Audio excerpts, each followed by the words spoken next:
ವೀಕ್ಷಕರೇ ಹಾಯ್ ನಮಸ್ತೆ. ಯಕ್ಷ ಕನ್ನಡಕ್ಕೆ ಸ್ವಾಗತ. ನಾನು ಸತೀಶ್ ಸಾಲ್ಯ ಚಾರ್ಮಾಡಿ. ಎಲ್ರು ಹೇಗಿದ್ದೀರಿ? ಚೆನ್ನಾಗಿದ್ದೀರಿ ಅಂತ ಅಂದುಕೊಳ್ತೇನೆ. ವ್ಲಾಗ್ ಮಾಡದೆ ಸ್ವಲ್ಪ ದಿನ ಆಗಿತ್ತು, ಹಾಗಾಗಿ ಇವತ್ತು ಭಾನುವಾರ ಒಂದು ವ್ಲಾಗ್ ಮಾಡುವ ಅಂತ ಹೇಳಿ ಹೊರಟಿರುವಂತದ್ದು. ನಿನ್ನೆ ದಿನ ನಮಗೆ ಕಾವೂರು ದೇವಸ್ಥಾನದಲ್ಲಿ ಭೂ ಕೈಲಾಸ ಅನ್ನೋ ಪ್ರಸಂಗ ಇತ್ತು. ಇವತ್ತು ಕಟೀಲಿನಲ್ಲಿ ತ್ರಿಜನ್ಮಲ ದಶಾವತಾರ ಅನ್ನುವಂತ ಪ್ರಸಂಗ ಇದೆ. ಕಟೀಲಿನಲ್ಲಿ ಇವತ್ತು 6ನೇ ಸೆಟ್ ಇದೆ, ಮತ್ತೆ 4ನೇ ಸೆಟ್ ಎಲ್ಲ ಇದೆ ಅಂತ ಕಾಣ್ತದೆ. ಸೊ ನಮಗೆ ಕೂಡ ಇವತ್ತು ಕಟೀಲಲ್ಲಿ ಇರುವಂತದ್ದು ಪ್ರಸಂಗ ದಶಾವತಾರ ಅಂತ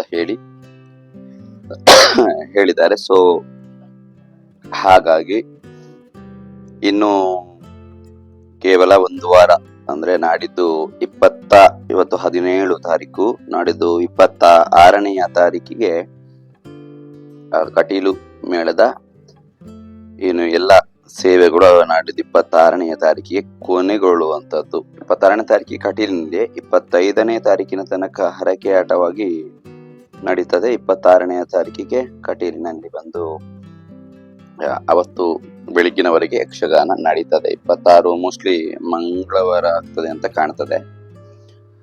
ಹಾಗಾಗಿ ಎಲ್ಲರೂ ಬನ್ನಿ, ಕಟೀಲು ಕಡೆಯ ಸೇವೆ ಆಟಕ್ಕೆ 26ನೇ ತಾರೀಕಿಗೆ ಬನ್ನಿ. ಯಕ್ಷಗಾನದ ಸೌಂದರ್ಯವನ್ನ ಸವಿರಿ. ಎಲ್ಲ 7 ರಂಗಸ್ಥಳಗಳನ್ನ ಕೂಡ ಜೊತೆಯಾಗಿ ಹಾಕುವಂಥದ್ದು. ಮತ್ತೆ ಅದರ ನಡುವೆ ಆರಂಭ ಬಾಲಗೋಪಾಲರಾಗಿರುವಂತ ನಿತ್ಯ ವೇಷ, ಮುಖ್ಯಸ್ತ್ರೀ ವೇಷ, ಹೊಗಳಿಕೆ ಇದೆಲ್ಲವೂ ಕೂಡ ಅಟ್ ಎ ಟೈಮ್ ಒಂದೇ ಇದರಲ್ಲಿ ಒಟ್ಟಿಗೆ ಆಗತ್ತೆ. ಮತ್ತೆ ಪ್ರಸಂಗಗಳು ಸಪರೇಟ್ ಒಂದೇ ರಂಗಸ್ಥಳದಲ್ಲಿ ಆಗುವಂತದ್ದು. ಆದ್ರೆ ಈ ಪೂರ್ವ ರಂಗದ ಎಲ್ಲಾ ವಿಚಾರಗಳು ಅಥವಾ ಚೆಂಡೆ ಪೀಠಿಗೆ ಆಗಿರ್ಬಹುದು, ಅದು 7 ರಂಗಸ್ಥಳದಲ್ಲಿ ಏಕಕಾಲಕ್ಕೆ ಒಟ್ಟೊಟ್ಟಿಗೆ ಆಗ್ತದೆ. ನೋಡ್ಲಿಕ್ಕೆ ಬಹಳ ಒಂದು ಏನು ಸಂತೋಷ ಆಗುತ್ತೆ. ಹಾಗಾಗಿ ಬನ್ನಿ. ಯಾರೆಲ್ಲ ಈ ಸಲ ಹರಕೆ ಆಟ ಆಡಿಸಿದ್ದೀರಿ ನೀವೆಲ್ಲ ಬನ್ನಿ. ಜೊತೆಗೆ ಮುಂದಿನ ಬಾರಿ ಯಾರೆಲ್ಲ ಹರಕೆ ಆಟ ಆಡಿಸುವುದಕ್ಕೆ ಸಿದ್ಧರಾಗಿದ್ದೀರಿ ತಾವು ಕೂಡ ಬನ್ನಿ. ಅದು ಯಕ್ಷಗಾನ ಅಭಿಮಾನಿಗಳು ಬನ್ನಿ, ಅಥವಾ ಉಳಿದ ಮೇಳದ ಕಲಾವಿದರು ಯಾರಿದ್ದೀರಿ ಎಲ್ಲರೂ ಕೂಡ ಬನ್ನಿ ಅಂತ ಹೇಳ್ತಾ ಇದ್ದೇನೆ. ಸೊ 26ನೇ ತಾರೀಕಿಗೆ ಇರುವಂತದ್ದು. ಮತ್ತೆ ಮಳೆ ಬೇರೆ ಸ್ಟಾರ್ಟ್ ಆಗಿದೆ. ಅಲ್ಪ ಸ್ವಲ್ಪ ಅಲ್ಲಲ್ಲಿ ಯಕ್ಷಗಾನದ ಸ್ವಲ್ಪ ಸಮಸ್ಯೆ ಆಯ್ತು. ಅಂದ್ರೆ ಈ ತಿಂಗಳಲ್ಲಿ ಏನ್ ಮಾಡ್ಲಿಕ್ಕೆ ಆಗೋದಿಲ್ಲ, ಮಳೆ ಆಟೋಮೆಟಿಕ್ಲಿ ಅದೇ ಮೇ ತಿಂಗಳು ಮಳೆಯ ಸೀಸನ್. ಬಟ್ ಆದ್ರೂ ಪಾಪ ಆಡಿಸೋರು ಶೀಟಿನ ವ್ಯವಸ್ಥೆ ಎಲ್ಲ ಮಾಡಿರ್ತಾರೆ. ಸೊ ಇದು ವಿಚಾರಗಳು. ಮತ್ತೊಂದು ಏನಂತ ಹೇಳ್ಬೇಕು ಅಂತ ಹೇಳಿದ್ರೆ, ಮೊನ್ನೆ ನಮಗೆ ಕಟೀಲಿನಲ್ಲಿ ಯಕ್ಷಗಾನ ಇತ್ತು. ಅವರು ವಿಡಿಯೋ ನೋಡ್ತಾ ಇರಬಹುದು. ನಮ್ಮ ಬಂದು ತುಂಬಾ ಹೊತ್ತು ಚೌಕಿಯಲ್ಲಿ ಎಲ್ಲ ಕೇಳಿದ್ರು, ಯಾರು ಸತೀಶ್ ಸಾಲ್ಯ ಚಾರ್ಮಾಡಿ ಯಾರು ಏನು ಅಂತ ಹೇಳಿ. ಒಂದಷ್ಟು ಜನರ ಹತ್ರ ಎಲ್ಲ ಮಾತಾಡಿದ್ರು. ಪಾಪ ಅವರಿಗೆ ನಮ್ಮ ವಿಡಿಯೋಗೆಲ್ಲ ಕಮೆಂಟ್ ಮಾಡ್ತಾ ಇರ್ತಾರೆ. ಯಾರು ಉಮಾ ಶೆಟ್ಟಿ ಅಂತ ಹೇಳಿ ಅಲ್ಲಿ ಬಂದು ನಾನು ವೇಷದಲ್ಲಿದ್ದೆ. ಆಕ್ಚುಲಿ ನಮಗೆ ತ್ರಿಪುರ ಮತನ ಯಕ್ಷಗಾನ ಇತ್ತು, ನನ್ನದು ಚಂದ್ರ ಏನೋ ಇತ್ತು. ಅವರಿಗೆ ವೇಷದಲ್ಲಿ ನನ್ನದು ಗೊತ್ತಾಗ್ಲಿಲ್ಲ ನಾನು ಅಂತ ಹೇಳಿ.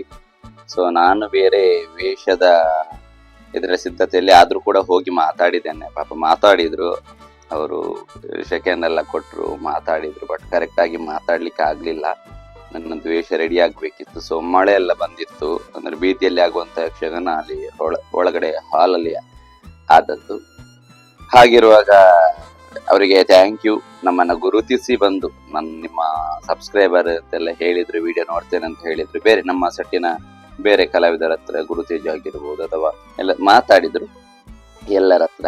ಮತ್ತೆ ಅದೇ ಖುಷಿ ಆಯ್ತು ಗುರುತಿಸಿ ಮಾತಾಡ್ತಾ. ಅವರಿಗೆ ಪರಿಚಯ ಸಿಗ್ಲಿಲ್ಲ, ಮುಖ ಪರಿಚಯ ವಿಡಿಯೋದಲ್ಲಿ ಹೀಗೆ ವೇಷದಲ್ಲಿ ಆಗುವಾಗ ಡಿಫ್ರೆಂಟ್ ಆಗಿ ಕಾಣ್ತೇನೆ, ಗೊತ್ತಾಗ್ಲಿಲ್ಲ.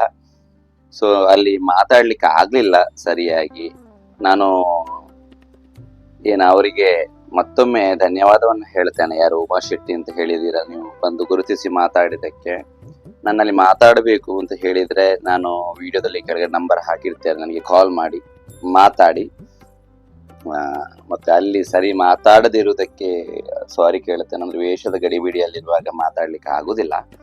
ಅಂದ್ರೆ ಸಡನ್ ಆಗಿ ನಮ್ಗೆ ವೇಷ ಕೂಡ ಹೋಗ್ಬೇಕಿರುತ್ತೆ. ಆದ್ರೂ ಬಂದು ಮಾತಾಡಿ ನಿಮ್ಮ ಹತ್ರ ಮಾತಾಡಿದ್ದೇನೆ. ಸೊ ನಾನು ನಂಬರ್ ಹಾಕಿರ್ತೇನೆ. ನಮಗೆ ಕಾಲ್ ಮಾಡಿ ಮಾತಾಡಿ, ಖಂಡಿತವಾಗಿ ಮಾತಾಡ್ತೇವೆ ನಾವು. ಯಾರೇ ಆಗಲಿ ಮಾತಾಡುವವರು ಕಾಲ್ ಮಾಡಿ ಮಾತಾಡ್ಬೋದು, ಹಾಗೇನಿಲ್ಲ. ನಾವೇನು ಅಷ್ಟು ಹೈಫೈ ಆಗಿ ಆ ರೀತಿ ಎಲ್ಲ ಏನಲ್ಲ, ಮಾತಾಡಿದವ್ರ ಹತ್ರ ಮಾತಾಡ್ತೇವೆ. ಬಟ್ ಚೌಕಿಯಲ್ಲಿ ಬಂದು ಮಾತಾಡುವಾಗ ವಿವೇಶದಲ್ಲಿ ಎಲ್ಲ ಇರ್ತೇವಲ್ಲ, ಸೊ ಸರಿಯಾಗಿ ರೆಸ್ಪಾನ್ಸ್ ಮಾಡ್ಲಿಕ್ಕೆ ಆಗುದಿಲ್ಲ. ಈ ರೀತಿ ಎಲ್ಲ ಇರುತ್ತೆ. ಸೊ ಹಾಗಾಗಿ ಇದಿಷ್ಟು ವಿಚಾರ. ಇನ್ನು ಇವತ್ತು ಹೇಳಿದೆ ಅಲ್ಲ, ಕಟೀಲಲ್ಲಿ ಇರುವಂಥದ್ದು ದಶಾವತಾರ ಅನ್ನುವಂತಹ ಪ್ರಸಂಗ ಇದೆ. ಬನ್ನಿ, ಯಾರೆಲ್ಲ ಬರೋದಕ್ಕೆ ಅನುಕೂಲ ಆಗುತ್ತೆ ಖಂಡಿತವಾಗಿ ಬನ್ನಿ ಅಂತ ಹೇಳ್ತಾ, ಸೊ ಕಾಲೇಜ್ಗೆ ಹೇಗೂ ರಜೆ ಭಾನುವಾರ, ಹಾಗಾಗಿ ಒಂದು ವ್ಲಾಗನ್ನ ಮಾಡಿರುವಂಥದ್ದು. ಮತ್ತೆ ಇದು ನನ್ನ ನ್ಯೂ ಮೊಬೈಲಲ್ಲಿ ನಾನು ವಿಡಿಯೋ ಶೂಟ್ ಮಾಡ್ತಾ ಇದ್ದೇನೆ, ವಿಡಿಯೋ ಹಾಕಿದ್ದೇನಲ್ಲ. ಸೊ ಒಂದು ಮೊಬೈಲ್ ಬೇಕಿತ್ತು, ಅದಕ್ಕೆಲ್ಲ ನನ್ನ ಸಬ್ಸ್ಕ್ರೈಬರ್ಸ್ ಮತ್ತು ನನ್ನ ವಿಡಿಯೋವನ್ನು ನೋಡುವಂಥವರು ನೀವು ಕಾರಣ. ನಿಮಗೆ ಒಳ್ಳೆಯ ಕ್ವಾಲಿಟಿಯೊಂದಿಗೆ ವಿಡಿಯೋವನ್ನು ಕೊಡಬೇಕು ಎಲ್ಲ ಹೇಳಿದರು. ಇನ್ನು ಸಬ್ಸ್ಕ್ರೈಬರ್ ಹೆಚ್ಚಾಗ್ತಾ ಇದ್ದಾರೆ. ಸೊ ವಿಡಿಯೋ ಚೆನ್ನಾಗಿ ಒಳ್ಳೆ ಕ್ವಾಲಿಟಿಯಲ್ಲಿ ಬೇಕು ಅಂತ ಹೇಳಿದರು. ಸೊ ಹಾಗಾಗಿ ನಾನು ಕೂಡ ಒಂದು ಹೊಸ ಮೊಬೈಲಿಗೆ ಡಿಸೈಡ್ ಮಾಡಿರುವಂಥದ್ದು. ಹಾಗೆ ನಿಮಗೆಲ್ಲ ಸಬ್ಸ್ಕ್ರೈಬರ್ಸ್ಗಳಿಗೂ ಕೂಡ ಧನ್ಯವಾದಗಳು, ಇದಕ್ಕೆ ಕಾರಣ ನೀವು ಅಂತ ಹೇಳ್ತಾ, ಮೊನ್ನೆ ಒಂದು ಲೈವ್ ಇತ್ತು ಯಕ್ಷಗಾನ ನೇರ ಪ್ರಸಾರ, ಹತ್ತಿರ 9,000 ತನಕ ವ್ಯೂಸ್ ಆಗಿದೆ. ಮಿಜಾರ್ ಹತ್ತಿರ ದೇವಿ ಮಹಾತ್ಮೆ, ನಮ್ಮ ಕಡೆಯ ದೇವಿ ಮಹಾತ್ಮೆ ಅಂತೇಳಿ ಹಾಕಿದ್ದೆ. ಸೊ ಅದು ಕೂಡ ಹತ್ತಿರ ಒಂದು 9,000 ತನಕ ವ್ಯೂಸ್ ಆಗಿದೆ. ಅಲ್ಲಿಂದಲೂ ಒಂದು 250-200 ಸಬ್ಸ್ಕ್ರೈಬರ್ಸ್ ಬಂದಿದ್ದಾರೆ ಅಂತ ಹೇಳ್ತಾ, ಓಕೆ, ಮುಂದಿನ ವ್ಲಾಗಲ್ಲಿ ಸಿಗ್ತೇನೆ. ಇನ್ನು ಬರ್ತಾ ಇರುತ್ತೆ ವ್ಲಾಗ್, ತೊಂದರೆ ಎಲ್ಲ. ನಡೆದೊಂದು ಸೇವೆ ಆದರೆ ಅದರ ನಂತರ ಇಡೀ 6 ತಿಂಗಳ ವಿಡಿಯೋದಲ್ಲಿ ಮುಂದುವರಿತೇನೆ, ನಿಮಗೆ ಒಳ್ಳೆಯ ಕಂಟೆಂಟ್ ಅನ್ನು ಕೊಡುವುದರ ಮುಖಾಂತರವಾಗಿ. ಹಾಗಾಗಿ ಓಕೆ, ಯಾರೆಲ್ಲ ವಿಡಿಯೋವನ್ನ ನೋಡ್ತಾ ಇದ್ದೀರಿ ನಿಮಗೆಲ್ಲರಿಗೂ ಕೂಡ ಮತ್ತೊಮ್ಮೆ ನಮಸ್ಕಾರವನ್ನ ಸಲ್ಲಿಸ್ತಾ, ಇದು ಯಕ್ಷ ಇನ್ಫೋ ಕನ್ನಡ, ಸತ್ಯ ವಿಚಾರಗಳ ಸ್ಪಷ್ಟ ಸುದ್ದಿ. ಸಬ್ಸ್ಕ್ರೈಬ್ ಮಾಡದೆ ನೋಡ್ತಾ ಇರೋರು ದಯವಿಟ್ಟು ಸಬ್ಸ್ಕ್ರೈಬ್ ಮಾಡಿ. ಮುಂದಿನ ವ್ಲಾಗಲ್ಲಿ ಖಂಡಿತವಾಗಿಯೂ ಸಿಗ್ತೇನೆ. ಅಲ್ಲಿವರೆಗೆ ನಮ್ಮ ವಾಹಿನಿಯನ್ನ ವೀಕ್ಷಿಸಿ ಅಂತ ಹೇಳ್ತಾ ಮುಂದಿನ ವ್ಲಾಗಲ್ಲಿ ಭೇಟಿಯಾಗೋಣ. ನಮಸ್ಕಾರ.